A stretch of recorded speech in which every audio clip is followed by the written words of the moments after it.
Okay, so I'm going to be talking about voluntary associations in general.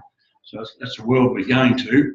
First of all, I'd just like to acknowledge the traditional custodians of where we are, the Tarambil people, and also CQU, and its wonderful facility, which we have the pleasure of being within. So, let me ask a question. What are voluntary associations? Not-for-profits. Not-for-profits. Yeah. Yeah. Okay. It's there we go. It's generally established to provide some sort of community service or benefit. Profit and income cannot be distributed among members, which is a key point, a very key point. And the profit must only go, the income must only go furthering the objects in their constitutional rules. So, why incorporate?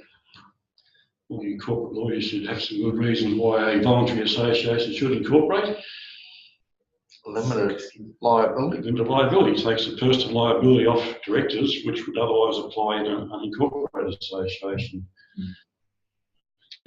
Operating perpetuity. Operating perpetuity, good. And the ability to hold property in their own name, rather than being held by trustees. So what sort of legislation is available to incorporate? The Federal Act, the Corporations Act, and the Association Incorporation Act, which is a state act in Queensland for a voluntary association of not-for-profits. So, under those regimes, there are things called directors' duties. Can anyone come up with just a couple? What's a trade insolvent? Yeah. Respect the rights of minority shareholders. Yeah, engage with stakeholders. Well, there's a general fiduciary duty. Fiduciary, excellent. Fiduciary meaning that you're engaged in essentially a form of trust because the resources that you're managing are not your own resources. So to act in good faith for the benefit of the organisation as a whole.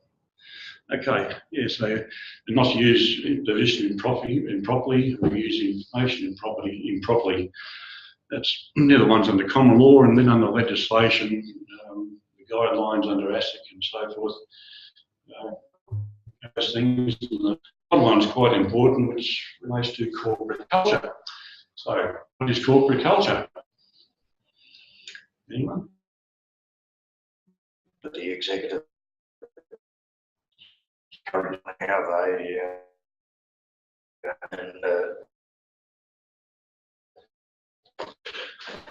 doesn't corporate culture include things like education,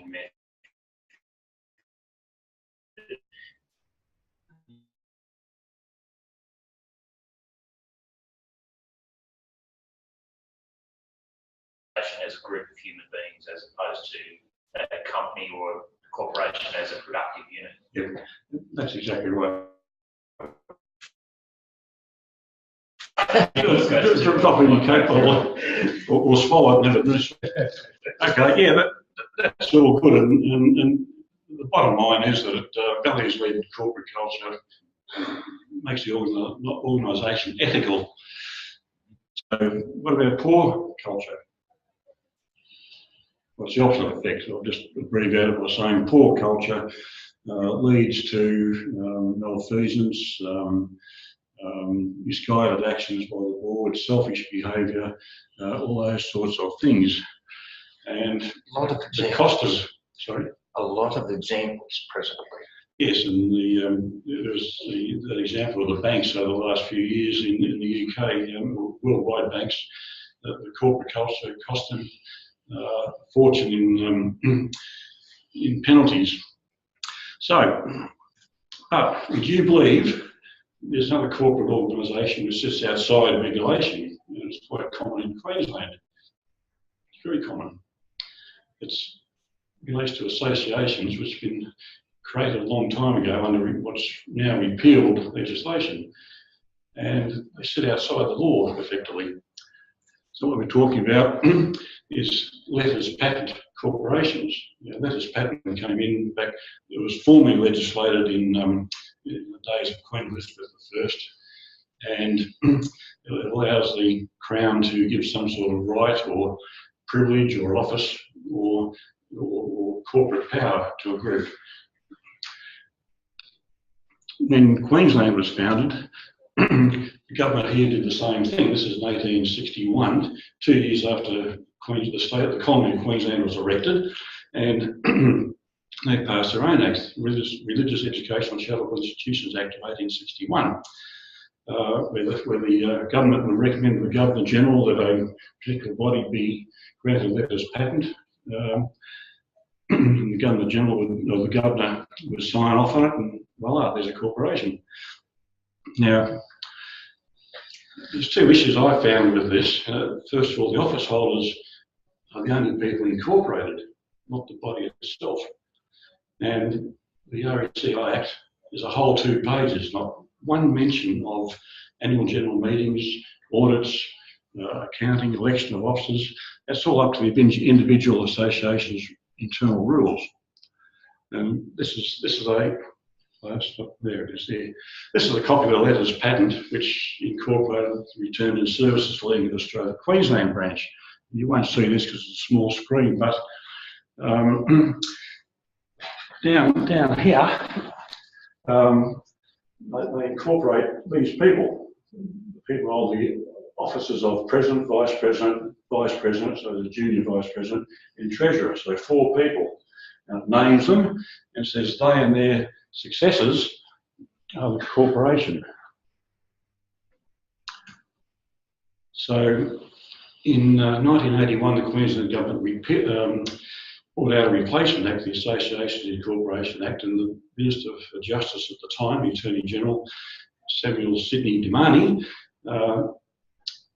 stated that the RECI Act was no longer fit, and that was after the Associations Corporation Act was introduced. That RECI Act was repealed the following year, but it remains in full force as though it was still current. So what that means is there are something like 470 associations in Queensland under the old legislation. They asked the Office of Fair Trading, who administers those, and they said, I think it's about 470. They don't know for sure. Could be more, could be less. Now, if the RECI Act corporations transition to the Associations Incorporation Act, the members and the organisations would derive benefit from the mandatory rules, the specification of members' rights, how officers are elected, and so forth, and also gives the Supreme Court jurisdiction. RECI Act, the only jurisdiction comes from the pleasure of the government. The Minister only has the power to repeal the letters patent. But that's often quite a big step and perhaps a risky one politically for the government. So these are some of the processes in the IAA which are lacking in RECI corporations, except as mandated in their own rules. So for the RSL, that has led to quite some difficulties in Queensland, not to mention New South Wales, South Australia even, because they all have a poor corporate culture because their governance is lacking in mandatory requirements. So there's some other legislation which taps into it, but only lightly. The Charities Act, if the body is registered as a charity, the Charities Act is a bit of a look-in. But and also in Queensland, the Collections Act, if they are running raffles and things like that. But a lot of the RECI corporations in Queensland are religions or religious bodies, and they are exempt from complying with the Collections Act, believe it or not. So, as far as the ACNC goes, their only power really is a sanction, and that sanction, the ultimate sanction they can apply is withdrawing the charitable registration. So, this is what's happening in Queensland. There's a major investigation because of complaints about malfeasance and fiscal impropriety, unexplained financial transactions, and so forth. So, talking about the RSL in particular, change is needed. So, how does an organisation, association normally create change? There's a couple of ways. Anyone? Well, Constitutional change. Constitutional change, yep. change of leadership. Yeah, change the leadership, that's an excellent one. So there's really three steps, or three possibilities. The board or management can drive change. Got to process through to amend their rules. The members can call an extraordinary meeting and enforce change if they have the numbers. Normally, to do an amendment to any constitution, you need a 75% majority of those present eligible to vote, or the regulators can force it. So, in the case of the present scenario in Queensland, the government's not going to do anything. It's a minority government, and take on, say, the RSL publicly is probably going to, what they think will probably hurt them politically. So therefore, nothing's going to happen. At the last AGM of the RSL Queensland branch in June this year, a notice of motion was put up about transitioning to a corporation under the Corporations Act. It's an excellent motion. It really sums it up nicely because I wrote it. But incredibly, before the motion was even put to the meeting, the CEO got up and spoke for 12 minutes, decrying the motion and explaining why it was unnecessary. And the motion lost, it had about 60% people voting for it, and so it lost by 15%. So it's, some of these organisations, and the RSL in particular, does engage in some dirty tricks. As I mentioned, the Attorney General can buy in. Previous government was well aware of the issues and was prepared to step in and do something, but then it lost government. The former Attorney General Jared Way had been briefed. Current Attorney General D'Arth has been briefed, and she started a police investigation. Two detectives, a senior sergeant and another detective were involved, and they reported straight back to the police commissioner. But then for some reason, everyone went quiet and the investigation was stopped. There is an interesting case, Stanway versus the Right to Information Commissioner. That was a fellow who was trying to get some information out of a boys' shelter called the Robert Forbes Youth Shelter. And he went to them and asked for information. They said, "Get lost, we don't have to give you anything." So they went to the Right to Information Commissioner, and that was in 2014, October thereof.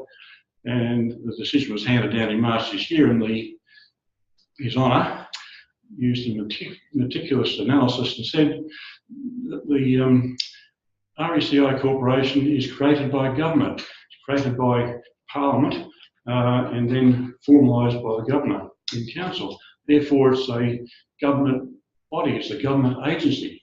Therefore, the government has total control over it. So that's an interesting case, but that, of course, only relates to, in this case, the right to information. It needs to be expanded further to extend to government intervention in the day-to-day affairs as the government can for an association incorporated under the AIA. So, other jurisdictions, Canada introduced the Not-for-Profits Corporation Act because they have a lot of legacy letters patent organisations, and the Canadian government decided that enough was enough, the governance wasn't good enough, everyone had to change. They had 5 years to transition to that, otherwise they'd become unincorporated. Same with the BBC. The BBC was a Royal Charter corporation, and the government there eventually required it to become a proper corporation. So there's good grounds and good reasons abounding as to why things should change. So, Requires political will. It requires political will. It requires members to agitate. So we have an election coming up. My movements and groups of some other people I know are going to be lobbying the Hansonites out of necessity, because they may hold the balance of power, and the Katters. And the Katters are sympathetic already to, if they have the balance of power, to forcing a formal investigation and looking at following the Canadian model to modernise all the legacy that is patent. Thank you. Thank you very much. Yes. All right, we now have 10 minutes of questions. Just thinking about that last case that you talked about, where I haven't seen that case, but if the precedent's been set that right to information applies, then I guess by analogy, the ombudsman would have some oversight potentially. Quite possibly, yeah. The government agency, you know. I'm just curious about whether that. I'd like to have a look at the decision. It's Stanbroke. It was published in March this year, so it took over 2 years for His Honour to finish deliberating and make his decision. It has not been appealed yet. I passed it on to the Office of Fair Trading. They hadn't heard of it, and they got very excited. And then Crown Law came back and said, "Oh, it only applies to right for information. And don't get too excited." No. Be interesting to have a look at. And the Canadian model that you sound like you probably favour, is it? Situation. Where's it on the railway tracks? Is it finished now? No, the transition period ended on the 30th of June this year. So anyone who had to transition became an incorporated association. Okay, so it's run its course. I wonder how many were non-compliant. It went back to. Well, it just went back to being probably very few. I think. I should ask the Canada and ask them. Nobody wants to. You should. Nobody wants to lose their house. Yeah. So, it's quite interesting. Thank you. Ron, is this mainly an issue arising from organisations like the RSL, or is this an issue that mainly arises because governments don't want to take on the Catholic Church, the bigger divisions? Because the RSL is a fair-sized organisation, but it pales into political insignificance compared to the land holdings and the economic and electoral significance of some of the more established churches. Yeah. You're right. The Catholic Church figures greatly in the RECI organisation world. So does the Presbyterian Church. It's also even the Boy Scouts, the Queensland branch for Australia, as RECI corporations. I think they're also sitting now as a corporation in the national umbrella. The Salvation Army is another one that's an RECI. It seems to me that it tends to suit some of these organisations to be able to sit aside and be in a position where I think it's hard to be attacked. But regarding other legislation, RECI corporations in Queensland, there's probably 150 pieces of legislation, each one supporting a unique RECI corporation and giving it particular powers. And that's messy. There's all this legislation, and some of it's antiquated, and it just makes sense to tidy the whole thing up. With the RSL, one of the things that occurs to me as an ex-serviceman is that it's always going to be driven by the fact that it's going to come in generations. And so the RSL was established by the men of the Great War, who then looked askance at the men of the Second AIF, and the men of the Second AIF said that the Vietnam veterans weren't their leaders. And so now the Vietnam veterans run the RSL, and they look askance at the lost generation of servicemen who didn't get to fight a war, and also at the younger diggers coming back from Afghanistan, Iraq, and various other places that were sending boots on the ground. Sure. And so is part of the